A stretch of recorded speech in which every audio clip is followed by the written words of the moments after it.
네, 하나님 말씀 출애굽기 3장입니다. 출애굽기 3장 10절로 12절까지의 말씀입니다.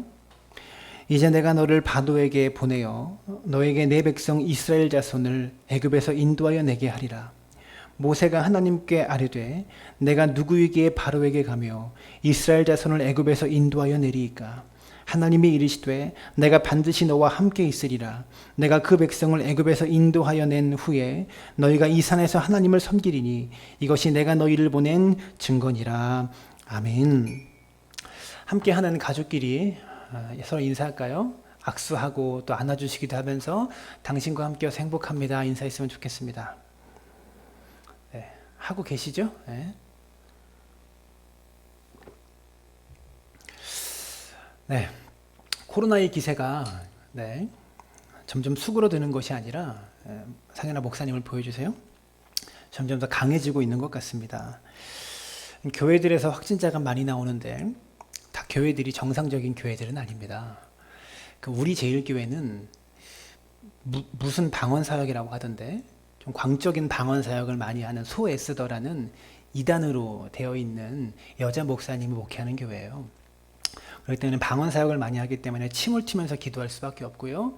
그런 안수기도나 이런 집회들을 많이 하는 교회고, 그러다 보니까 사람들을 많이 모이게 하려고 식사까지 해서 문제가 된 것 같아요.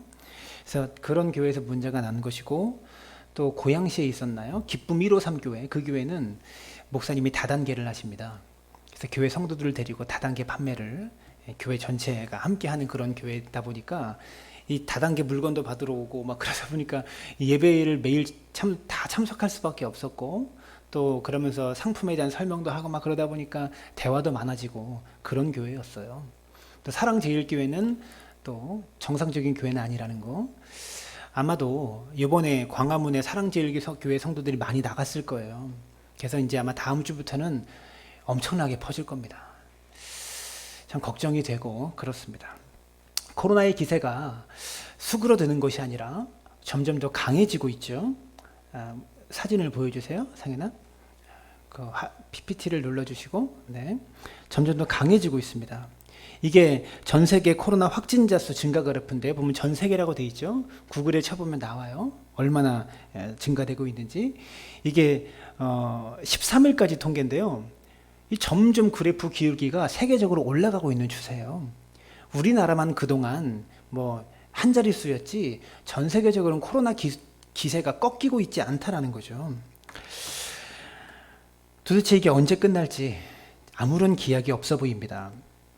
제가 코로나 사태가 처음 터지면서 말씀드렸지만 역사는 반복됩니다. 과거에 있었던 전염병 사례에서 우리가 배워야 된다. 과거의 전염병 사례를 보면서 우리가 지금 발생한 이 코로나를 어떻게 이겨내야 될지 배워야 된다라고 말씀드렸습니다. 제가 코로나 추천 설교를 어저께 카톡을 하면서 보내드렸죠. 오늘은 코로나19와 한국교회 세 번째 시리즈인데요. 1, 2, 3는 꼭 한번 보시기 바랍니다. 욕심 바이러스라는 설교와 코로나19와 한국교회라는 설교, 이 욕심 그 세 편은, 오늘까지 세 편은 꼭 한번 다시 보셔서 코로나 상황을 우리 그리스도인들이 어떻게 맞이해야 될 것인지를 좀 같이 고민해 봤으면 좋겠어요. 우리는 과거의 전염병 사례를 통해서 현재를 어떻게 이겨내야 될지 배워야 된다라고 말씀드렸습니다. 역사는 반복되기 때문에 그렇습니다. 과거의 사례에서 배울 점을 찾아내야만 어떻게 우리가 코로나19를 대처해 나갈 것인가, 이것을 마련할 수 있는 것이죠. 교회의 본질은 무엇입니까? 본질을 알아야지만 대처가 가능한 것이겠죠. 사실 고대에는 여러분 전염병의 종류를 알 수 없었습니다. 옛날 고대의 기록들을 보면 어떤 역병이 돌았다 이렇게만 기록되어 있어요. 전염병의 이름이 나오지 않고요. 몇 세기에 몇 년도에 역병이 돌았다 이렇게만 고대의 전염병은 기록하고 있어요. 요즘처럼 이게 콜레라고 이게 페스트고 이게 코로나다 이렇게 기록되어 있지 않다고요. 고대에는 이런 바이러스의 종류를 분간하는 것이 불가능했었겠죠. 그래서 역사의 기록들을 보면 단순히 전염병, 역병 이렇게만 기록되어 있다는 거죠. 심지어 우리가 잘 알고 있는 14세기에 있었던 흑사병, 패스트라고 불리는, 또 흑사병이라고 불리는 유럽 전체 인구의 3분의 1을 죽게 만들었다는 이 무서운 전염병이 언제 흑사병이 창궐했던 14세기에는 이 바이러스를 알 수가 없었습니다.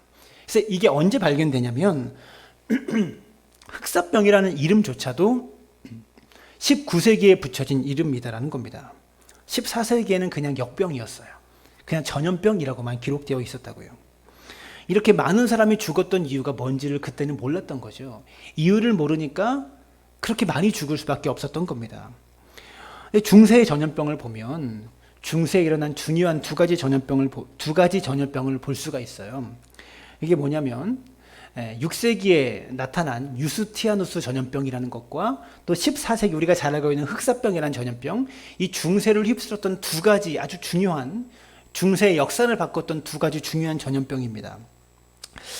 유럽 인구의 3분의 1을 몰살시켰던 흑사병은 우리가 다 잘 알고 있는데 오늘 설교는 좀 어렵습니다.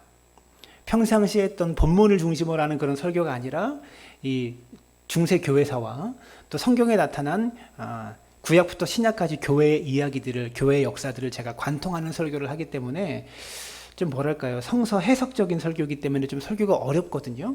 근데 좀 이렇게 오늘 설교를 듣고 나면 뭔가 내가 교양이 좀 쌓였다라는 느낌이 들 거예요. 아마 오늘 그런 설교인데 잘 따라오시기 바랍니다.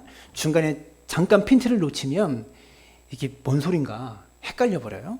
그래서 잘 따라오셔야 돼요. 어쨌든 유럽 인구의 3분의 1을 몰살시켰던 14세기의 흑사병은 유명한데 6세기에 발생했던, 아까 사진을 다시 보여주세요, 상윤님. 6세기에 발병했던 유스티아누스 전염병에 대해서는 사람들이 모른다라는 것이죠. 근데 유스티아누스 전염병 역시 만만치 않은 그런 전염병이었습니다.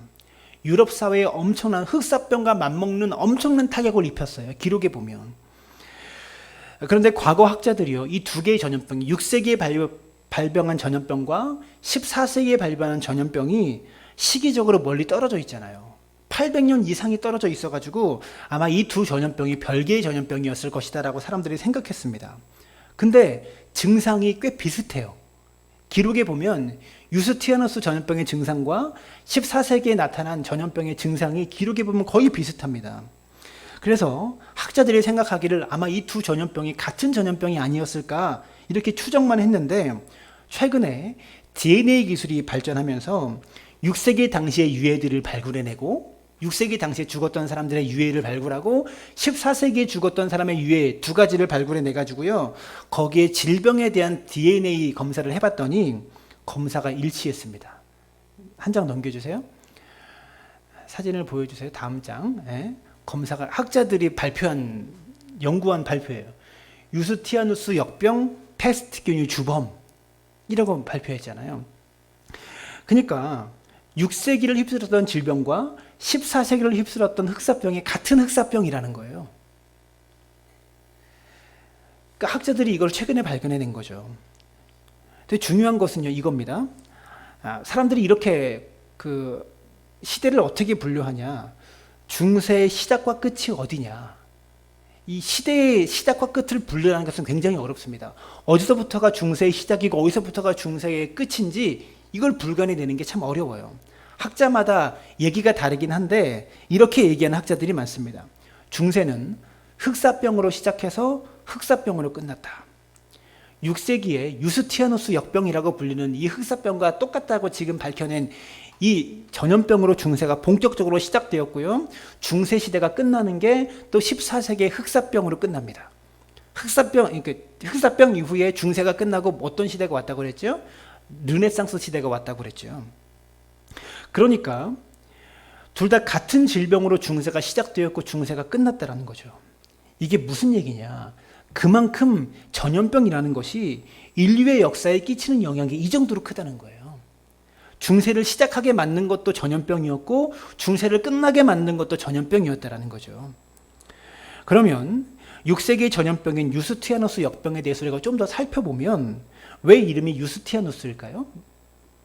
왜 이름이 유스티아누스냐면 유스티아누스 황제 시대에 발병했다고 해서 유스티아누스 역병입니다. 541년에서 542년 사이에 유행한 이 역병은 동로마 제국 전체를 휩쓸었습니다.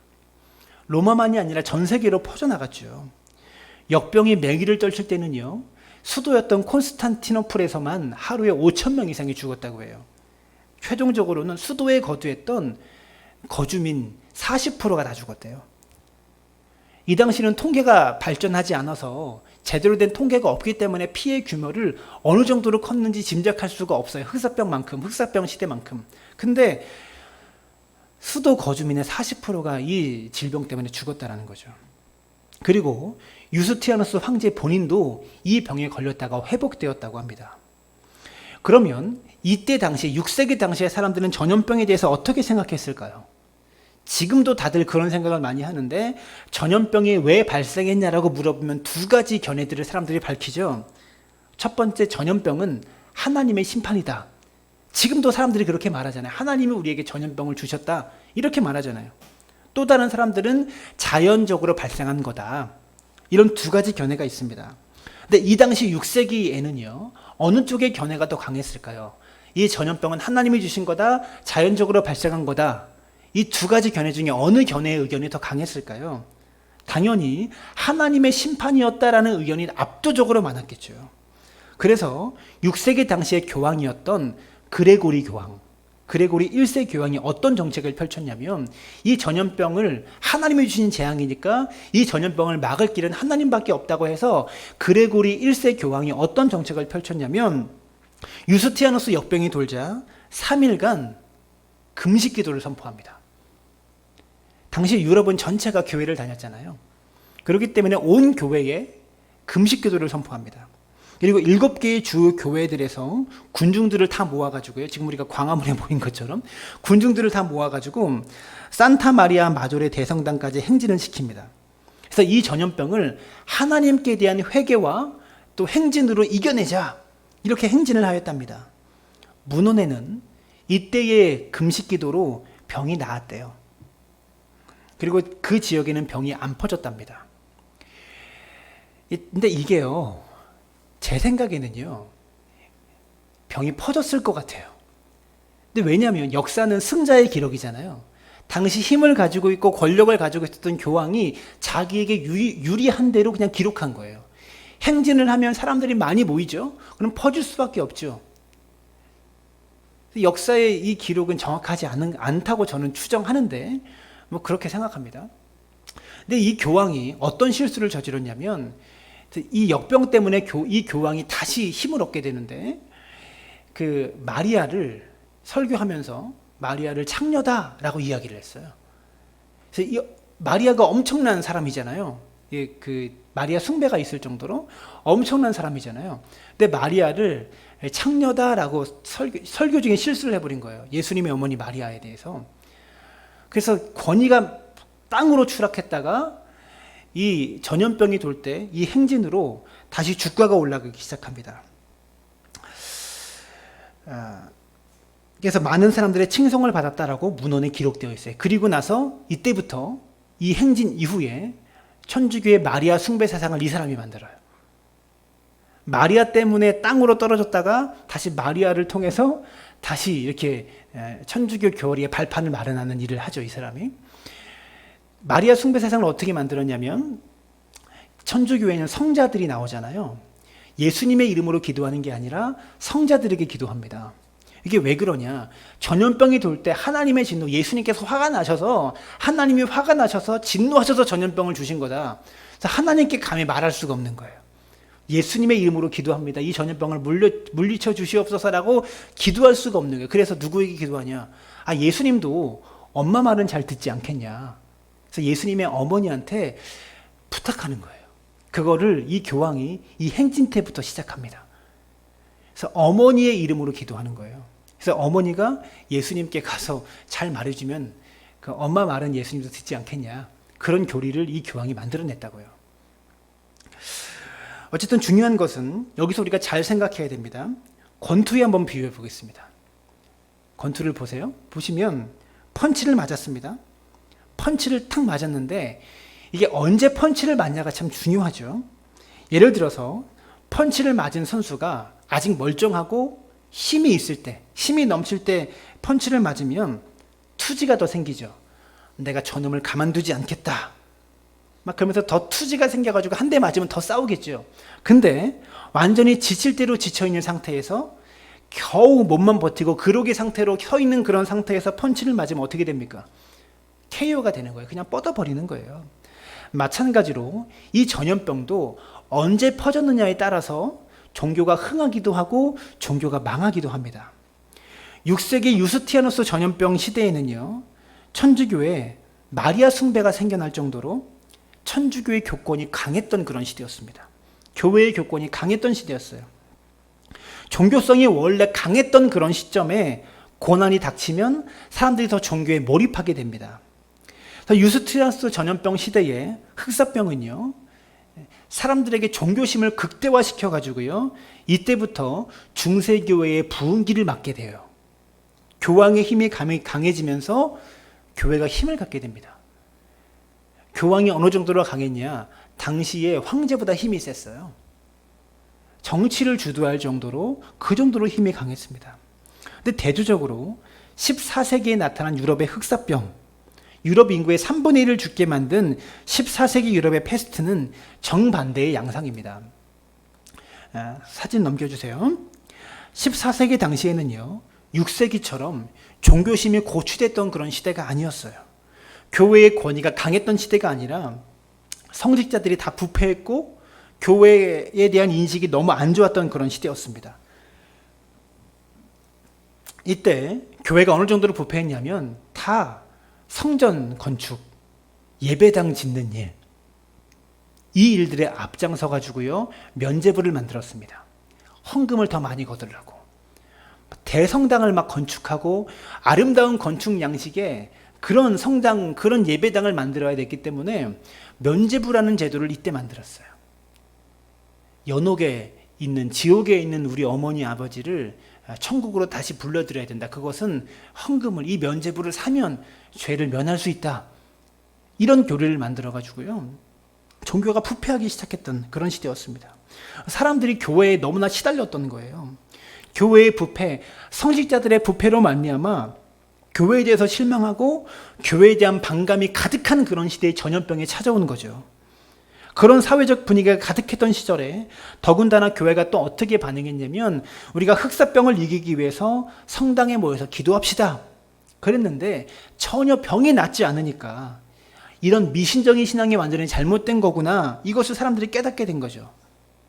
그래서 이 흑사병 이후에 이성주의 시대, 더 이상 종교에 힘을 빌리지 않는 이성주의, 합리주의 시대, 르네상스 시대가 펼쳐지기 시작합니다. 그래서 이 르네상스 시대가 종교개혁의 발판을 마련한 거예요. 마틴 루터가 이때 나온 거예요. 그래서 우리 개신교 교단이 시작된 거죠. 그리고 천주교만 무너진 것이 아니라 중세시대가 이 전염병으로 끝나게 됩니다. 사진을 보여주세요. 아까 말씀드렸던 것처럼 학자들의 말이 중세는 패스트로 시작해서 패스트로 끝났다. 이게 굉장히 맞는 말이다. 이렇게 볼 수 있는 겁니다. 이제 상현아 목사님 보여주면 돼요. 전염병이 얼마나 우리의 삶에 큰 영향을 미치느냐.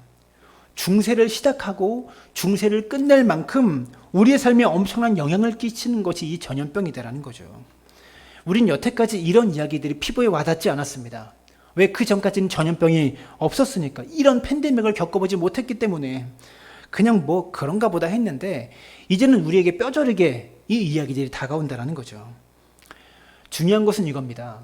한국 교회에 이 코로나 사태가 닥쳤습니다. 코로나 펀치를 맞은 거예요. 근데 아까 말씀드렸듯이 내가 건강하고 아직 멀쩡할 때, 힘이 있을 때 펀치를 맞으면 투지가 생겨요. 싸워보자. 더 투지가 불타오르고 싸울 의지가 생기는데, 교회가 코로나라는 펀치를 맞았습니다.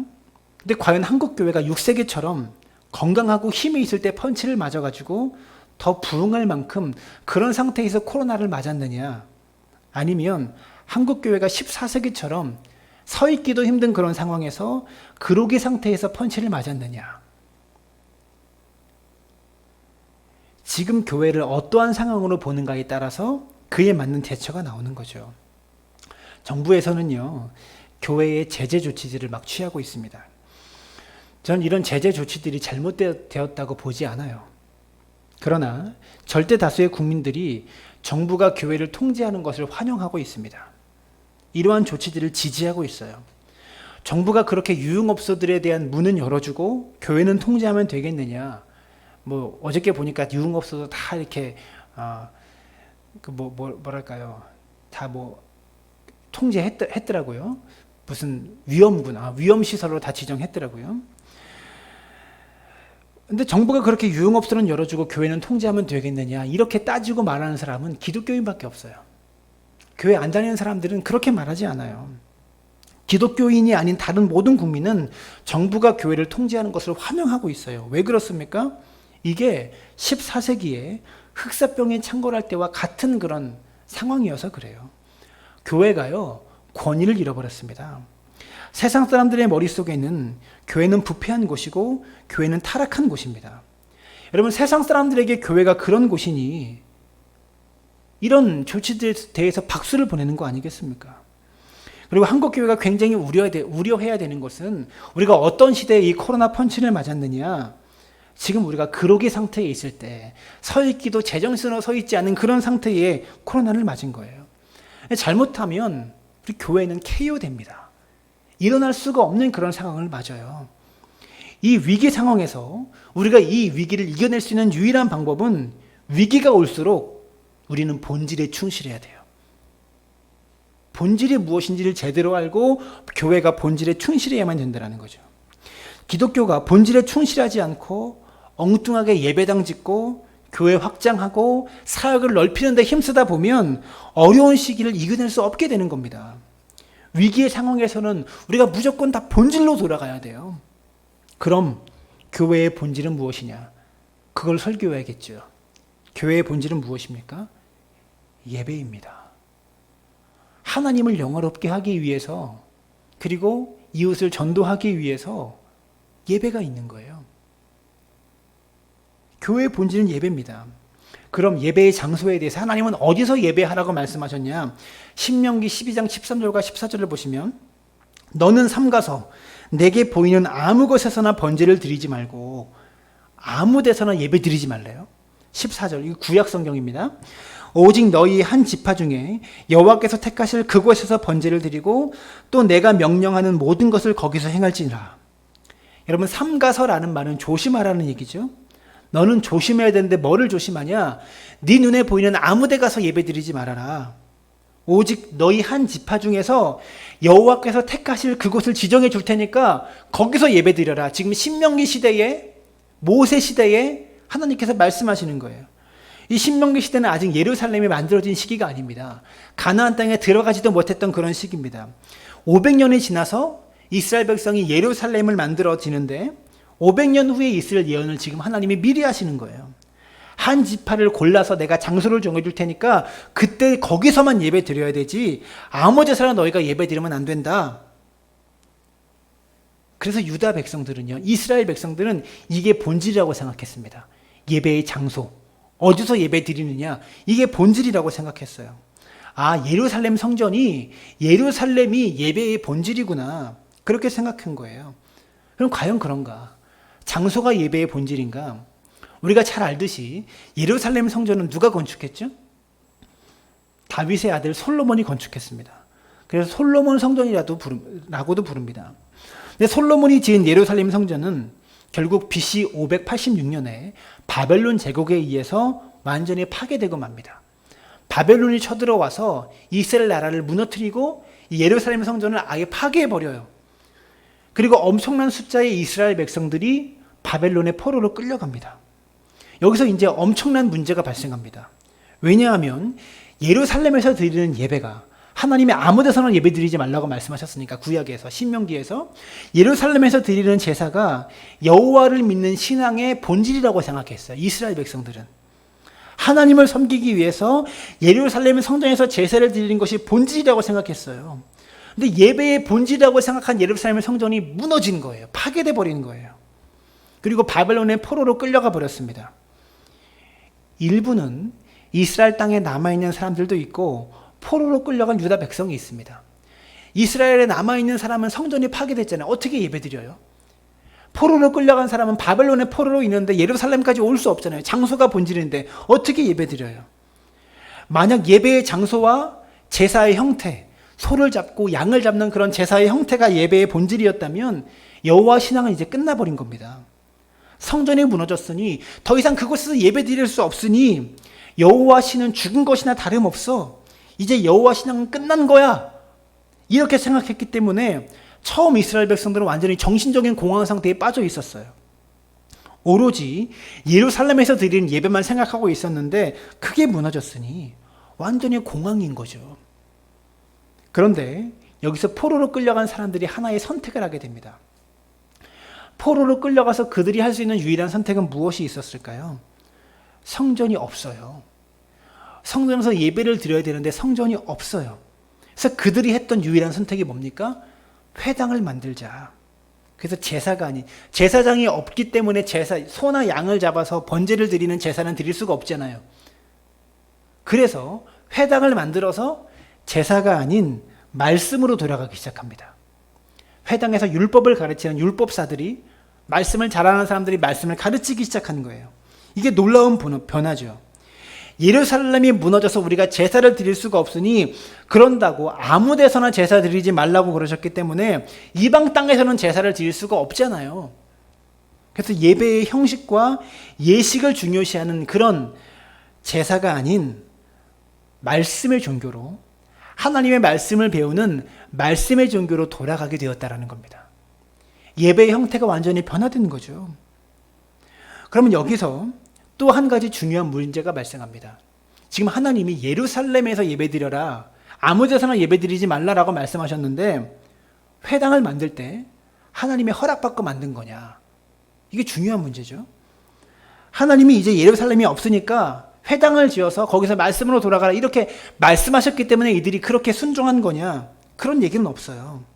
하나님이 그렇게 말씀하셨거나 허락하셨다는 기록은 없지만 포로로 끌려간 이스라엘 백성들이 하나님을 예배할 수 있는 최선의 방법들을 찾아내는 거죠. 이게 중요한 겁니다. 그래서 우리가 처음 코로나 사태가 터졌을 때 온라인 예배를 드렸습니다. 그 온라인 예배는 하나님의 허락받고 시작한 겁니까? 저에게 아무 말씀 없으시더라고요. 지금 우리가 있는 이 장소에서, 현재 상황에서 하나님께 예배할 수 있는 최선의 방법을 찾아내는 거죠. 예배의 장소가 본질이 아니었기 때문에 장소가 사라진 후에 오히려 더 본질을 추구할 수 있었다라는 겁니다. 예루살렘 성전이 존재하는 한 사람들은 그게 본질이라고 생각해요. 근데 그게 없어지고 나니까 하나님을 섬기는 것이 더 깊은 본질을 추구하게 된다는 겁니다. 눈에 보이는 건물이 있고 성전이 있는 한 사람들은 저게 중요하고 저게 본질이라고 생각한다는 거예요. 근데 그들의 신앙은 성전이 있을 때보다 오히려 더 발전하게 됩니다. 회당을 통해서. 성전이 무너지고 나서야 신앙의 본질이 무엇인지를 이스라엘 사람들이 깨달았다는 거죠. 성전의 파괴가 제사의 종교에서 말씀의 종교로 바뀔 수 있는 엄청난 틀을 마련했다는 겁니다. 만약에 지금까지 예루살렘 성전이 무너지지 않고 남아있다면 우리 기독교는요, 말씀의 종교로 돌아갈 수 없었습니다. 아직까지 제사가 본질인 줄 알았을 거예요. 짐승을 바치는 제사가 본질이 아니라 말씀이 본질임을 우리가 깨닫게 된 거죠. 여러분, 여기서 놀라운 것은 우리가 수천 년이 지난 지금 볼 때에 그래, 포로로 끌려갔던 유다 백성들이 참 잘한 거구나, 이런 생각은 당연히 드는데 우리는 지금 이게 당연한 것일지는 몰라도 그 당시 사고방식으로 볼 때 이게 어마어마하게 파격적인 일이었다라는 겁니다. 하나님을 믿는 이스라엘 백성들이요, 하나님을 믿는 이스라엘 백성들이 바벨론에게 패한 것은요, 그때 당시에 사람들의 사고방식으로는요, 우리가 믿는 하나님이 패한 것이라고 생각했어요. 고대의 전쟁은 신과 신의 전쟁이에요. 바벨론에게 졌다는 얘기는 하나님이 바벨론의 신인 바알에게 졌다라는 의미와 똑같은 거예요. 패배한 신을 계속해서 섬긴다라는 말이죠. 절대 그럴 수가 없는 거예요. 고대 사람들의 머릿속에는 우리가 믿는 신이 패했으면 우리 신을 버리고 그 승리한 신을 따라가서 숭배해야 되는 거예요. 더군다나 어느 정도로 하나님이 패배했냐, 성전까지 파괴돼 버린 거예요. 자기가 거하는 집까지 무너져 버리고요. 몸뚱이까지 그냥 다 찢어져 버린 거예요. 그런데 그 사고방식을 버리고 오히려 더 신앙의 본질로 돌아가서 말씀으로 돌아갔다라는 거죠. 이게 고대 종교사에서는요, 전례를 찾아볼 수 없는 전무후무한 일입니다. 회당이 생긴 것이요. 고대 종교사를 보면 전쟁에서 졌는데 그 신의 신전까지 파괴됐는데 그 신을 더 열심히 섬긴다는 것은 있을 수가 없는 일이었어요. 그런데 그 일이 발생했습니다. 본질을 찾으니까 그런 기적이 일어나는 것이죠. 여러분, 지금 우리 한국교회도 너무나 어렵습니다. 예배를 드릴 수가 없습니다. 그리고 예배를 드려서 모이면 사람들이 손가락질하고 있습니다. 이럴 때 우리 교회가 살아갈 수 있는 방법은 본질을 찾는 것밖에 없어요. 본질을 찾으면 승리할 수 있습니다. 그리고 회당을 만들어서 포로로 끌려가서 회당을 만들었습니다. 그리고 포로로 끌려간 지 70년이 지났습니다. 포로가 끝나고 이제 본국으로 귀환이 시작됩니다. 무슨 말이냐면 광복을 맞이한 거예요. 포로기가 우리로 따지면 8.15 해방을 맞이한 겁니다. 포로기가 끝나고 다시 본국으로 돌아왔습니다. 근데 돌아왔는데 여전히 성전이 없죠. 그 전까지 성전이 본질이었는데 성전이 없죠. 70년의 기간이 지난 후에 본국으로 돌아온 포로들에게 신앙의 구심점이 필요했던 유다 백성들에게 하나님이 무엇을 허락하냐면 성전을 다시 만들도록 허락하십니다. 이제는 성전이 없어도 말씀만으로 신앙생활이 가능하다는 것을 이들이 알게 되었어요. 그럴 때 하나님이 다시 성전을 허락하셨습니다. 이때 만들어진 성전이 수르바벨 성전이에요. 성전이 이스라엘 신앙의 본질은 아니었지만 신앙생활을 하는데 구심점의 역할은 하잖아요. 여러분, 사랑나무 교회가 이 장소가 예배의 본질은 아닌데 우리가 신앙생활을 유지하는데 구심점의 역할, 중심적인 역할은 감당해 주잖아요. 그것과 똑같이 여러분, 예배당이 성전이 본질은 아니지만 신앙생활의 구심점의 역할은 감당해 준다고요. 그런데 전쟁에서 패배한 나라가 70년을 있다가 포로로 있다가 다시 성전을 지었으니 여러분, 이스라엘이 부강했을 때 지었던 솔로몬 성전과 비교가 되겠습니까? 비교가 안 되죠. 전쟁에서 패배한 국가가 없는 살림의 성전을 겨우 지은 거예요. 그래서 수르바벨 성전은 너무나 초라한 모습으로 성전이 지어졌습니다.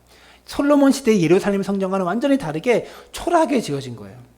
그래서 에스라서에 보면 제사장과 레위 사람과 나이 많은 사람들이요, 스룹바벨 성전을 보고 반응하는데요, 일반 사람들의 반응과 나이 많은 사람들의 반응이 달라요.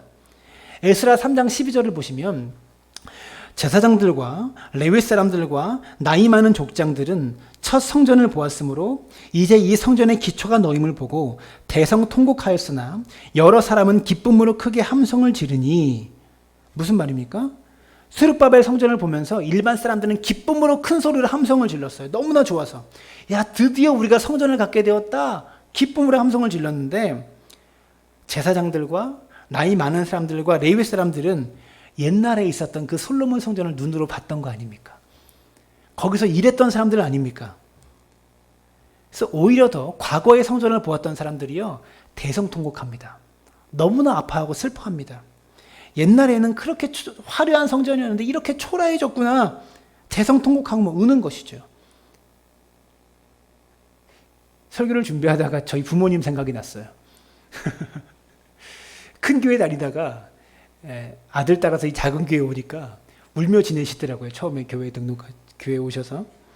어쨌든 옛날에는 그렇게 화려했는데 어떻게 이렇게 초라한 모습의 성전일 수 있냐라고 대성통곡하며 우는 것이죠. 왜 이 사람들이 울었을까요? 본질이 뭔지를 모르는 거예요. 성전이 화려하냐 초라하냐 이건 본질이 아니라는 거죠. 본질은 아닌데 인간적으로 볼 때 너무나 슬픈 거죠. 그래서 대성통곡하며 웁니다. 그런데 이 스룹바벨 성전 시대가 또 500년이 지납니다. 여기까지 잘 따라오셨죠? 500년이 또 지납니다. 500년이 지난 시점에는 로마 제국의 시대였습니다. 이스라엘도 이제는 아까는 바벨론의 시대였는데 로마 제국의 시대에 로마의 식민지로 돼버렸어요. 그러자 이제 헤롯 대왕이, 로마가 이스라엘 땅에 파견한 헤롯 대왕이 자기가 파견해서 왔으니까 이스라엘 백성들의 환심을 사기 위해서 이 초라했던 스룹바벨 성전을 증축해 줍니다. 근데 무너진 것을 다시 지은 게 아니라 증축했기 때문에 여전히 스룹바벨 제2성전이라고 그렇게 부릅니다. 헤롯 성전이라고 부르기도 하죠. 그런데 40년의 기간을 걸쳐서 이 스룹바벨, 초라하게 지었던 스룹바벨 성전의 증축 공사를 시작하는데, 어마어마하게 성전을 크게 증축해서 지었지만 여러분, 성전이 본질이 아니지 않습니까? 성전이 그동안 구심점의 역할은 했지만 본질은 아니었습니다. 500년의 기간 동안에 스룹바벨 성전을 500년 동안 쓴 거 아닙니까? 그러니까 원래도 초라했는데 얼마나 더 초라해졌겠어요. 500년 동안 그 건물이 서 있었으니까. 그래서 헤롯 대왕이 환심을 사기 위해서, 정치적으로 환심을 사기 위해서 성전을 지어준 거죠. 근데 이때 누가 오셨죠? 누가 오셨죠? 예수님이 오셨잖아요.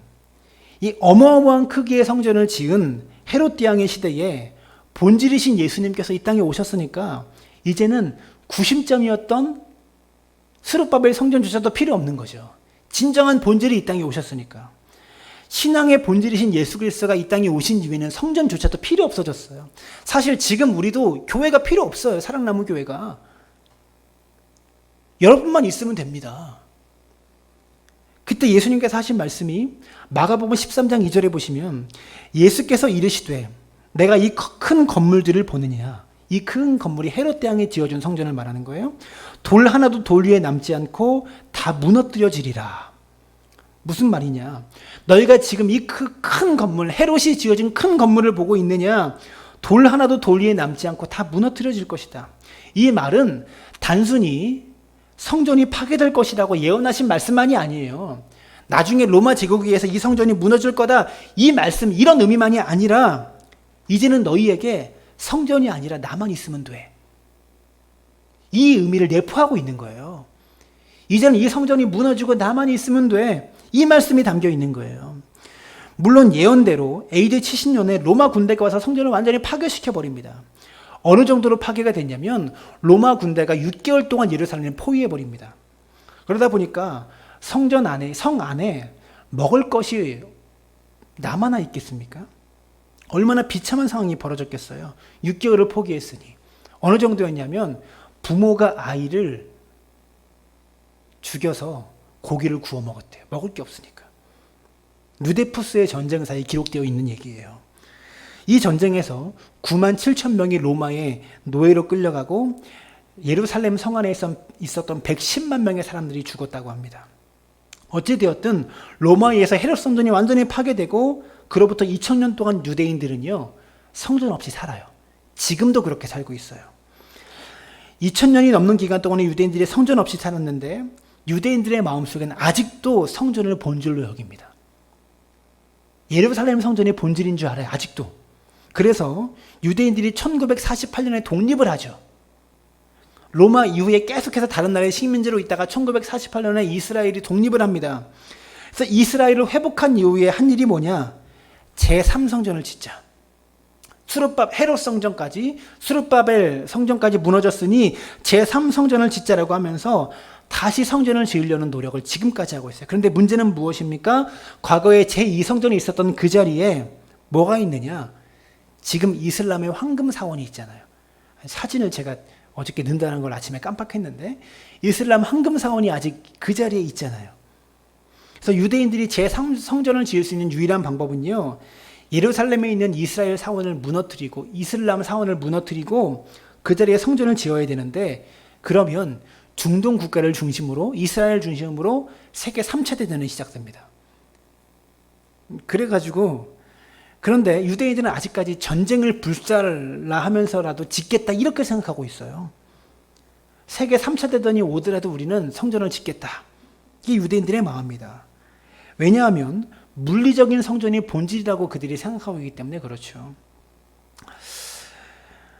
그래서 이슬람 황금사원, 저 이슬람을 물리치고 그 자리에 제3성전을 짓는 사람이 메시아다.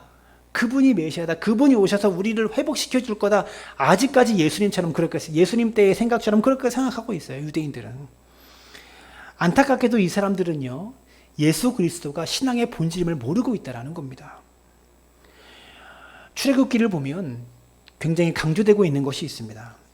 하나님께서 모세에게 나타나셨을 때 떨기나무에 나타나신 하나님이 모세에게 이렇게 말씀하십니다. 하나님이 이르시되 내가 반드시 너와 함께 있으리라. 내가 그 백성을 애굽에서 인도하여 낸 후에 너희가 이 산에서 하나님을 섬기리니 이것이 내가 너희를 보낸 증거니라. 여기서 섬기리니, 이 섬긴다라는 말이 뭐냐면 예배한다라는 말입니다. 너희가 이 산에서 하나님을 예배하리니 이런 말이에요. 하나님이 지금 이스라엘을, 애굽에 포로 있는 이스라엘을 애굽에서 인도해내서 이 시내 산에서 하나님을 예배하게 하겠다 이렇게 말씀하는 거죠. 근데 하나님이 이 말을요 굉장히 여러 번 반복하십니다. 모세한테 10가지 재앙을 일으키실 때요 제일 첫 번째 재앙이 뭡니까? 나일강의 물을 피로 바뀌는 피재앙이었죠. 나일강의 물을 피로 바뀌기 전에 모세가 바로 앞에 나아가서 이렇게 말합니다. 출애굽기 7장 16절에 보시면 그에게 이르기를 히브리 사람의 하나님 여호와께서 나를 왕에게 보내어 이르시되 내 백성을 보내라. 그러면 그들이 광야에서 나를 섬길 것이니라. 내 백성을 보내라. 그러면 바로에게 가서 이렇게 말하라는 거예요. 내 백성을 보내라. 그러면 우리가 광야에 가서 하나님을 섬긴다. 예배한다. 이렇게 말하는 거죠. 개구리의 재앙을 일으키기 전에도 출애굽기 8장 1절에 그들이 나를 섬길 것이니라. 여러분 또 우박 재앙을 일으킬 때도 마찬가지입니다. 13절에 9장 13절에 내 백성을 보내라 그들이 나를 섬길 것이니라. 10가지 재앙을 일으키는데 하나님 계속 무슨 말씀하십니까? 이스라엘 백성을 보내라. 왜 보내라고 말씀하시는 거예요? 출애굽시켜서 하나님께서 무엇 하시겠다는 겁니까? 예배하게 하겠다라는 겁니다. 애굽 안에서는 예배를 잘 못한다. 애굽에서는 예배를 못하니 그곳에서 빼내겠다. 그래서 광야에서 예배드리게 하겠다라는 겁니다. 이 말이 계속 반복돼요. 즉 구약의 출애굽 사건도 뭐에 맞춰져 있다라는 겁니까? 예배에 맞춰져 있다라는 거예요. 성전이 본질이 아니라 출애굽 하신 것도 예배에 맞춰져 있다고요. 여러분 출애굽 사건은 우리에게 있어서 구원을 의미합니다. 구원의 본질이 뭡니까? 구원의 본질이 천국 가는 겁니까? 아닙니다. 그건 구원의 결과예요. 구원의 목적이 천국 가는 것도 아니에요. 구원의 결과라고요. 하나님께서 우리를 구원하신 이유는요, 우리가 바르게 예배하도록 하시기 위해서 구원하신 거예요. 천국은 구원의 결과일 뿐이에요. 여러분, 구원을 받아야 바른 예배 드릴 수 있습니다. 우리가 구원을 받고 하나님을 만나면서 구원을 받아야 신령과 진정의 예배를 드릴 수 있어요. 진심을 담은 예배를 구원 이후에만 드릴 수 있다고요. 그래서 그렇게 예배를 드릴 때 따라오는 결과가 천국이지, 구원받은 목적과 이유가 결코 천국이 아니라는 것을 우리가 알아야 돼요. 하나님께서 우리를 구원하신 이유는 예배하게 하시기 위해서, 진심으로 전심으로 하나님을 뜨겁게 예배하게 만드시기 위해서 우리를 구원하셨다라는 겁니다. 그래서 교회가 추구해야 될 본질은 예배인 거예요. 코로나 시대에 우리가 유튜브를 통해서 온라인으로 예배드리고 있습니다. 여러분, 이 예배에 어떻게 참여하고 있습니까? 예배의 편리함은 있지만 이 편리함 때문에 진심으로 드리는 예배가 무너지지 않았으면 좋겠어요. 여러분, 저도요, 녹화 방송을 송출한 적이 있잖아요. 수요예배, 금요예배를. 한번 휴가를 다녀와서 녹화 방송을 송출하는데, 거기서 예배를 드리려고 하는데 예배가 잘 안 되더라고요. 여기저기서 이런 소음이 들리고, 이런 얘기들이 왔다 갔다 하고, 이런저런 환경과 일 때문에 예배가 바르게 안 되더라고요. 금요일날 제가 말씀드렸지만, 아모스 시대에 아모스가 언제 예언을 합니까? 지진 전 2년에. 2년 뒤에 지진이 올 것이라고 수도 없이 예언합니다. 그래서 마지막 때의 현상이 뭡니까? 재난과 기근과 온갖 자연재해들이 너희를 덮칠 것이다. 아모스가 이렇게 예언하잖아요. 근데 진짜 무서운 재앙이 뭐냐? 말씀이 없는 기갈이라. 하나님이 하늘문을 닫으시는 거예요. 근데 이스라엘 백성이 예배를 안 드렸냐? 그게 아니, 예배 드렸어요. 누구보다 열심히 제사에 참여했고 예배에 참여했어요. 근데 예배가 안 되는 거예요. 영적 기갈의 시대가 오는 겁니다. 코로나보다 더 무서운 건 뭔지 아세요? 교회에 이 코로나보다 더 무서운 것은 예배를 드리는, 지금 여러분 예배 드리고 있잖아요. 예배를 드리고 있으면서도 예배가 안 되는 거예요. 하늘문을 닫으시는 그런 예배를 계속 드릴 수밖에 없는 시대가 올지 모른다는 것이 가장 무서운 거예요. 온라인으로 예배를 드릴 수 있습니다. 근데 여기서 마음을 담지 않으면,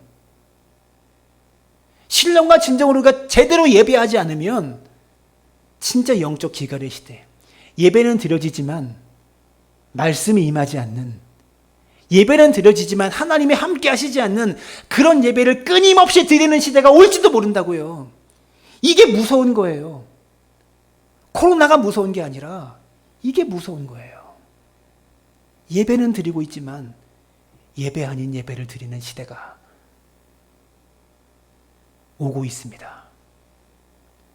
이러한 시대에 우리가 추구해야 될 본질은 무엇입니까? 우리의 예배를 점검해 봐야 됩니다. 나는 지금 이 시간 TV 앞에 앉아, 핸드폰 앞에, 인터넷 앞에 앉아 어떻게 예배하고 있는가? 우리의 예배를 돌아봐야 되는 것이죠. 정말 내가 이 예배에 신앙의 모든 것을 맞추고 있는가? 우리가 코로나의 어려운 위기를 극복하는 방법은 저와 여러분이 진심으로 예배하는 것, 전심으로 예배하는 것밖에 없습니다. 우리가 어떤 모양과 모습으로 예배드리든지 바로 이 예배의 본질을 회복하는, 그래서 코로나 이후에도 위기를 맞지 않는, 코로나는 위기가 아닙니다. 이때 드려지는 예배를 통하여 예배 아닌 예배를 계속 드리게 될 수 있지도 모른다는 게 그게 위기입니다. 바로 이 예배의 본질을 회복하는 우리 모두가 될 수 있게 되기를 주님의 이름으로 축원합니다.